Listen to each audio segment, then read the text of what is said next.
Prête? Ouais.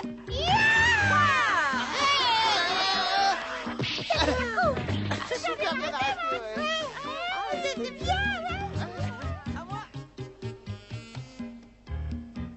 Quelle joie de pouvoir se recueillir en paix pour commencer la journée l'esprit calme.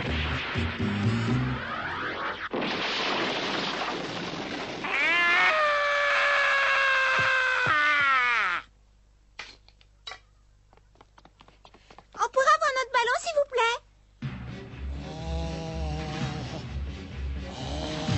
C'est vous qui mettez ça.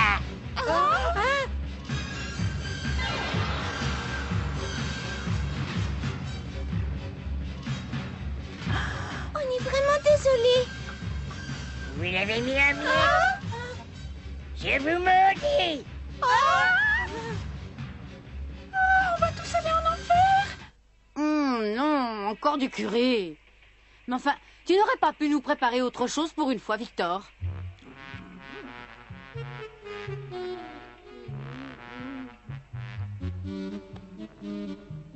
Pourquoi tu dis ça? C'est la première fois que j'en fais ce mois-ci. Peut-être bien, mais en tout cas, c'est ce que je viens d'avoir aujourd'hui au bureau pour le déjeuner, figure-toi. Mais alors, je suis pas fakir, moi je pouvais pas le savoir. C'est ta faute, tu t'organises mal. Tu n'as qu'à faire le menu du mois et l'accrocher au mur. Et puis quoi encore? Il faudrait quand même pas pousser. Si t'es pas contente, t'as qu'à faire la cuisine. Je n'ai pas le temps. Et puis c'est ton tour de te mettre au fourneau aujourd'hui. Oh, ça, c'est la meilleure de l'année. De toute façon, c'est toujours moi qui suis de corvée de popote le soir. Elle râle, mais ça l'empêche pas de s'empiffrer.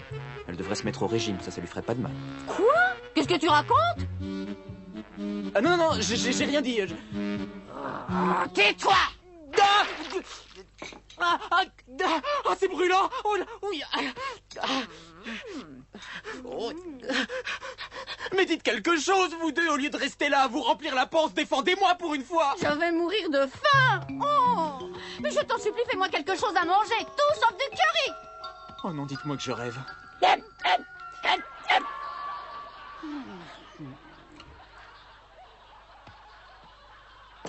Dis donc, Victor, est-ce que mon bain est prêt? Ça devient Je long. sais pas. Bah, va voir. Bah, tu n'as qu'à y aller toi-même, je suis pas ton esclave. Ah non, mais c'est pas vrai, ça. Il faut bien que tu te rendes utile, non? Tu es le seul à ne pas travailler ici. Ah bah j'y suis pour rien, moi, si t'es forcé de travailler. Trouve-toi un mari, ma vieille, et vite, t'as déjà 25 ans. Ah! Pourquoi t'as fait ça? Ce n'est pas la peine de retourner le couteau dans la plaie. Et d'ailleurs, si je voulais, je n'aurais aucun mal. Mais personne n'est à la hauteur de ma beauté et de mon intellect. Et je te signale que tout le monde au bureau estime que j'ai les qualités requises pour faire une parfaite épouse. Tu n'as qu'à le leur demander. Une parfaite épouse? Tu parles? Non mais qu'est-ce qu'il faut pas entendre? Je vous jure, même Marcel détalerait comme un lapin s'il la connaissait vraiment. Oh! Tu peux pas frapper, non? Bah, ferme la porte à clé alors. Puis entre nous, pour ce qui est à voir, y a pas de quoi en faire un drame. Fiche les camps. Oh mais qu'est-ce que j'ai fait pour mériter ça?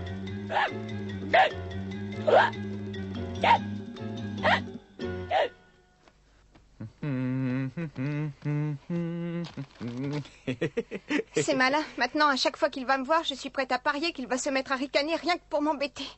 Qu'est-ce qui te fait rire? Tu mériterais qu'elle te donne une bonne correction. Ah mais non, vous n'y êtes pas du tout. C'est pour ça que je ris. J'ai eu le courage inouï de sacrifier mes dernières économies pour m'acheter des tickets de loto et je suis persuadé de gagner le premier prix de 40 millions de francs. Ouais, et ben à ta place, je ne ferai pas trop d'illusions. Tu peux les jeter tout de suite à la poubelle. Si, n'essaie pas de me démoraliser, je suis sûr que ça va marcher. Oh, je rêve. Oh non, pas c'est moi. Quoi? Qu'est-ce qu'il y a? Alors, j'arrive pas à y croire. J'ai gagné. Non, c'est pas possible. Combien? J'ai... Mais dépêche-toi. Eh bien, j'ai gagné le 7e prix, 50 francs. Mais qu'est-ce que tu peux être battu de comprendre non pas que tu as dépensé plus d'argent en achetant ces tickets que ce que tu as gagné? Hein? Dire que pendant une seconde, j'ai cru qu'on allait être riche. Ne me refais plus ça. J'étais sûre qu'on allait perdre. Comment voulez-vous qu'un simplet gagne quoi que ce soit? Parfait. Elles sont tombées dans le panneau toutes les trois. En fait, j'ai gagné le 5e prix de 2000 francs. Qu'est-ce que je vais faire? M'acheter un magnétoscope? Une chaîne hi-fi? Aller manger chez Maxime? À la Tour d'Argent? Quoique, il y a d'autres possibilités encore. Au fait, est-ce que quelqu'un a passé un coup de téléphone à papa ce mois-ci? Moi non plus, de toute façon, c'est beaucoup trop cher. S'il veut des nouvelles, c'est à lui de téléphoner. Mais qu'est-ce qui t'a pris? Pourquoi tu demandes ça tout à coup? Il nous a bien dit avant de partir que nous devions l'appeler tous les mois pour le tenir au courant de ce qui se passe à la maison. N'est-ce pas, maman? Peut-être, je m'en souviens plus. Je suis sûr qu'il vous manque pas beaucoup. Vous vous en fichez complètement qu'il soit plus là. Je comprends de plus en plus pourquoi il était si content de partir. Mais au fait, j'y pense. Je pourrais en profiter pour prendre l'avion et aller passer 2-3 jours avec lui. Oui, ça devrait être faisable. Je pourrais encaisser l'argent demain, prendre un billet pour samedi après-midi et revenir tranquillement lundi matin. Parfait. Dans mes bras. Je suis si content que tu aies pu venir. Papa. C'est décidé. Je vais m'organiser tout de suite. Hein? Oh, non, faites pas attention, je pensais tout. Je me disais que je devrais en profiter pour renouveler ma garde-robe. Tu ne vas pas aller loin avec 50 francs. Même en solde, tu auras du mal à t'offrir une paire de chaussettes. T'as raison, c'est vrai. Il est décevant. Je ne vois vraiment pas pourquoi on perd notre temps à discuter avec lui.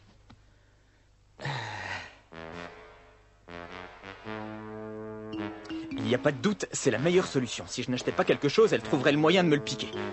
Alors voyons voir, 2 paires de chaussettes, 2 slips, 2 chemises, mon jean, mes baskets. Oh oui, ça devrait suffire largement pour 3 jours. Et maintenant, il ne me reste plus qu'à trouver un alibi.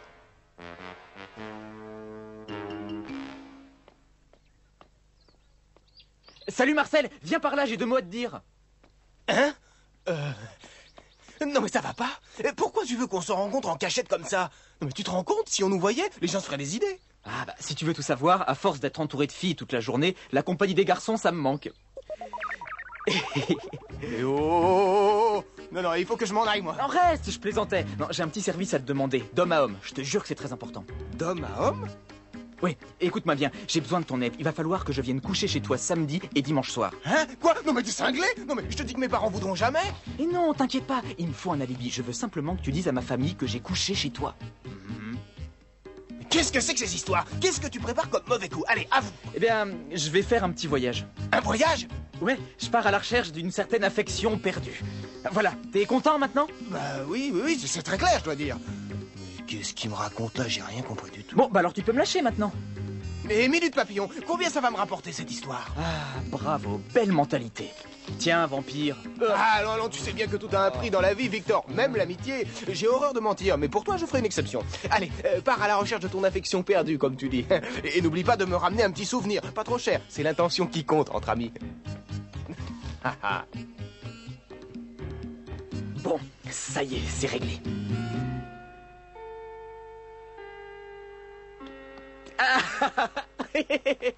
Ouais!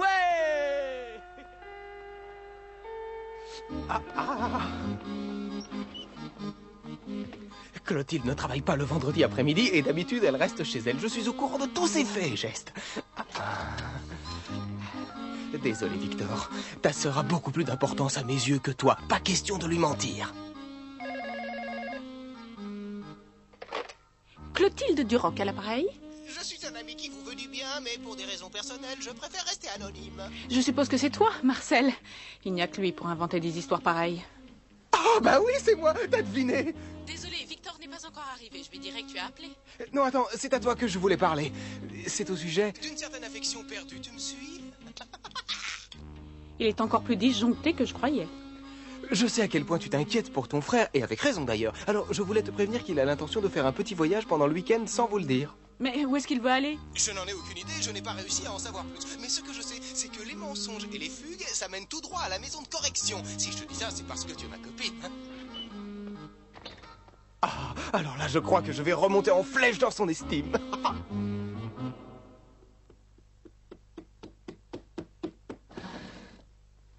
Hein?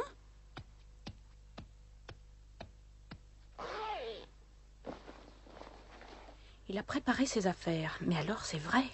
Mais où est-ce qu'il a bien pu trouver l'argent pour se payer un voyage? Hein?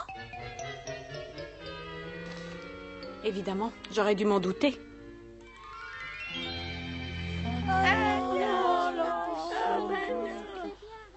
Désolé les enfants, mais vous ne pourrez jamais vous payer ça avec votre argent de poche.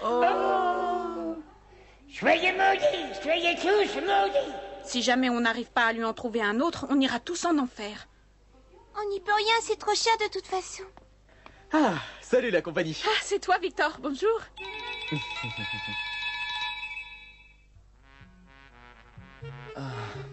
Bon, très bien, je commence à comprendre. Oui, mais de toute façon, tu peux pas nous aider. Tout le monde sait que t'es toujours à compter tes sous. Je peux pas les laisser tomber comme ça, les pauvres. Il devrait pas y en avoir pour plus de 500 francs de réparation. Je pourrais toujours aller voir papa une autre fois.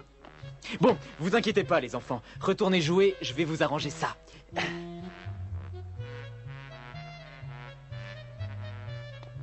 Bah, où est-ce qu'ils sont tous passés? Bah, ils sont partis. Oh, ils ont confiance en moi, ça fait peur. Mais ça alors, c'est bizarre. J'étais sûr de l'avoir mis dans le sac. Qu'est-ce que j'en ai fait? C'est pas croyable. Il faut que je retourne à la maison, il a dû tomber quelque part.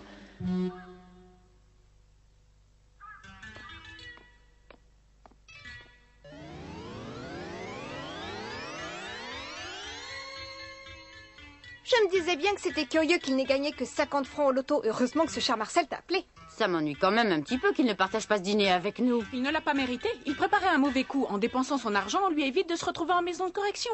En fin de compte, il devrait nous remercier, vous ne trouvez pas? Oui, c'est vrai, tu as raison. Tant pis pour lui, il n'avait qu'à pas essayer de nous mentir. Allez, bon appétit. Oui. Je porte un toast aux 2000 francs de notre adorable frère. Chin-chin!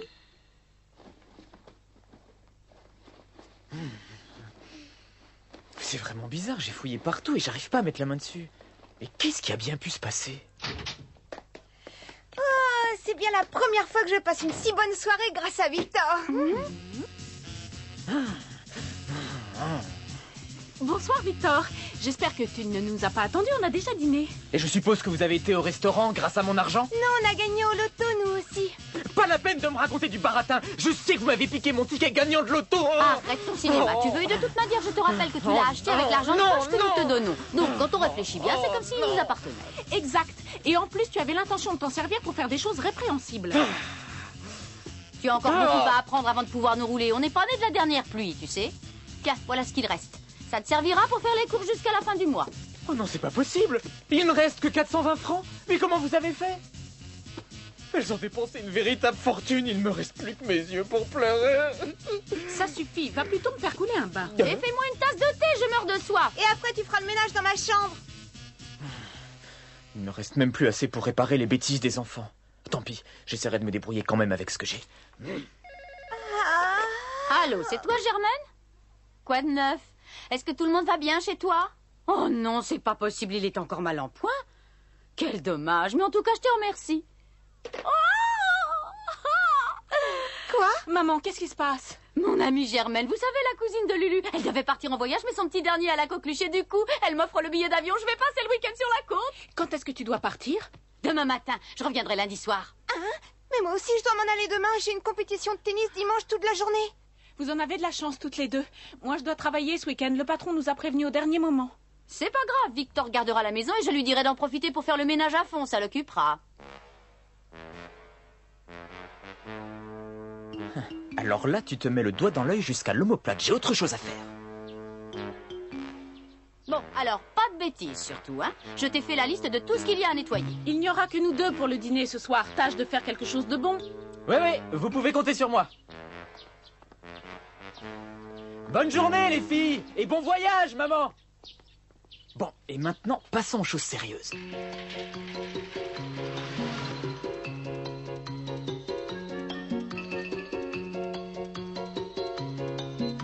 Et voilà, monsieur, au total, ça vous fait 420 francs. Parfait, j'ai plus qu'à retrousser mes manches. Y a quelqu'un? Est-ce qu'il y a quelqu'un? Et seul l'écho répondit.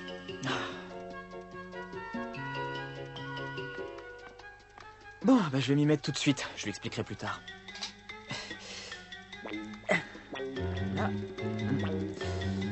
A priori, ça devrait marcher. Et maintenant, au boulot.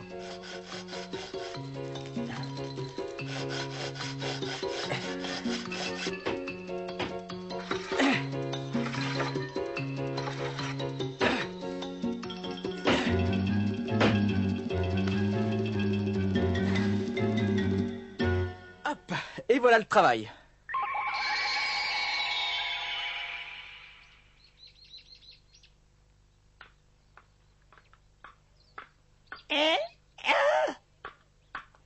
Est-ce que c'est vous qui avez fait ça, mon garçon? Bah oui, monsieur. Je suis l'ami des enfants qui l'ont cassé, alors je voulais réparer les dégâts. C'est même encore plus beau qu'avant. Je ne sais pas comment vous remercier, jeune homme. Mais vous devez avoir chaud. Je vais vous offrir un rafraîchissement. Ah bah, je dois dire que ce serait pas de refus, monsieur, merci. Attendez-moi ici, je vais vous ramener quelque chose tout de suite. Ah, c'est pas pour me vanter, mais j'ai vraiment fait du bon boulot. Dites donc, jeune homme, c'est à vous la bicyclette devant? Oui, c'est la mienne.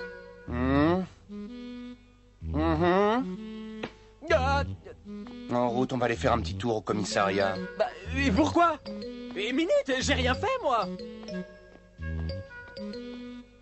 Ben là, ça va vous faire du bien. Hein? Mais ça, oui, il est passé. Mais où est-ce qu'il est passé? Et je vous assure que vous faites une terrible erreur. Mais où il emmène Victor?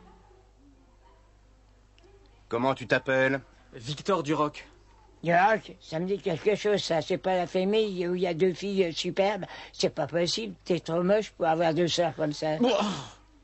Alors, qu'est-ce que tu fabriquais dans le jardin de ce pauvre vieillard? Et pas de baratin, hein? Mais je vous l'ai déjà dit 3 fois, j'étais en train de réparer... Arrête ça là, tu dois être incapable de faire quoi que ce soit. Mais c'est la vérité. Allez, trêve de plaisanterie. Où est-ce que tu as trouvé cette bicyclette? Et n'essaie pas de nous mentir encore. Un vélo correspondant exactement à cette description a été volé. Je vous ai déjà dit que c'était le mien. Eh ben, on va vérifier ça tout de suite, mon petit gars.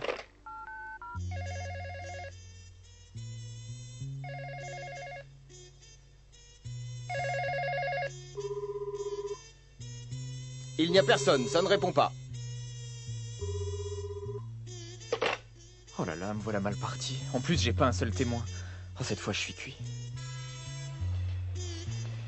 Tu parles d'une journée, c'est encore plus dur de travailler pendant le week-end. Et j'ai attrapé un de ces torticolis. Pourvu que Victor soit là, il me fera un petit massage. Bonjour Clotilde. Qu'est-ce que tu fais là? L'école est déjà finie? Oui, écoute, j'ai quelque chose de très important à te dire. C'est au sujet de Victor. Hein? Écoute-moi bien, fiston. Si tu ne te mets pas à table tout de suite, tu vas être forcé de passer la nuit au bloc, c'est compris? Si quelqu'un vient me sortir de là, n'importe qui, même maman, je lui brûlerai des cierres jusqu'à la fin de mes jours. Veuillez m'excuser, messieurs. Ah!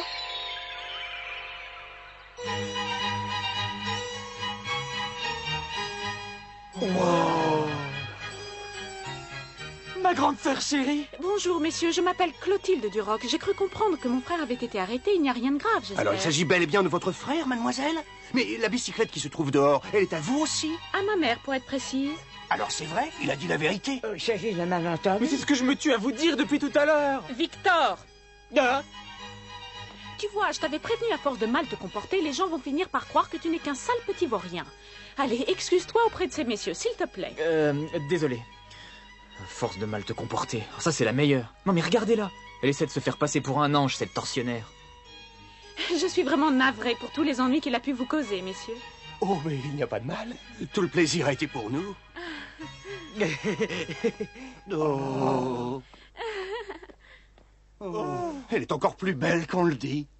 C'est pas tout, elle est charmante, gracieuse. Oh, la pauvre petite, comme elle doit souffrir d'avoir un tel bon Harry en guise de frère. Il n'y a pas de justice dans le monde. J'ai une idée, on n'a qu'à le coffrer encore. Oh, bonne idée, comme ça on va la voir. Oui, il a intérêt à se tenir à carreau.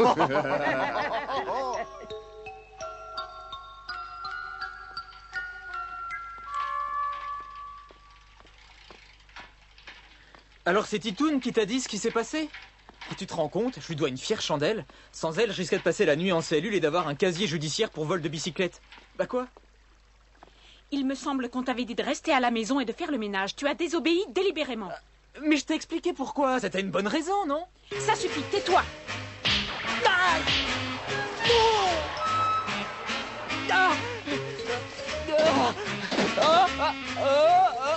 Attention, tu pourrais te faire mal.